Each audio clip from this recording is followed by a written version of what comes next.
Hi! இந்த அழகான colourful beauty எப்படி பண்ணேன்றத பார்க்கலாமா? ஃபர்ஸ்ட் கேக்கில் வைக்க வேண்டிய நாசில் ஒர்க்ஸ் எல்லாமே கம்ப்ளீட் பண்ணி ஃப்ரிட்ஜில் வச்சு செட் பண்ணி எடுத்துக்கிறேன். எப்போவுமே ஆஃப்டர் நாசில் ஒர்க்ஸ் லைட்டாக ஃப்ரிட்ஜில் செட் பண்ணிக்கிட்டா நல்லா ஸ்டேபிளாக மெல்ட் ஆகாமல் இருக்கும். அதுவும் லாங் ட்ராவல் அப்போனா இது கண்டிப்பாக இந்த ஸ்டெப்பை ஃபாலோ பண்ணிக்கோங்க.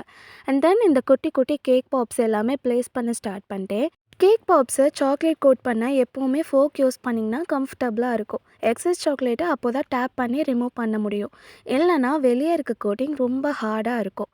அண்ட் ஒயிட் சாக்லேட்டில் நேம்ஸ் ரெடி பண்ணி அதையும் ப்ளேஸ் பண்ணிட்டு ஸ்ப்ரிங்கிள்ஸோட இந்த கேக்கை அழகாக கம்ப்ளீட் பண்ணி எடுத்தாச்சு. அண்ட் நம்மளோட நெக்ஸ்ட் வீடியோவில் எப்படி பர்ஃபெக்ட் சாக்லேட் கனாஷ் பண்ணுறதுன்னு போடுறோம். மிஸ் பண்ணாமல் இருக்க நம்ம சேனல் ஃபாலோ பண்ணி சப்ஸ்கிரைப் பண்ணிக்கோங்க. அண்ட் மதுரையில் ஆர்டர்ஸ் எடுக்கிறோம். உங்கள் ஆர்டர்ஸ் ப்ளேஸ் பண்ண கீழே தெரியுற நம்பர் ஒரு இன்ஸ்டாகிராம் ஐடிக்கு டிஎம் பண்ணிக்கோங்க. 3 days பிஃபோரே உங்கள் ஆர்டர்ஸ் ப்ளேஸ் பண்ணிக்கோங்க. Stay tune for more base cake updates.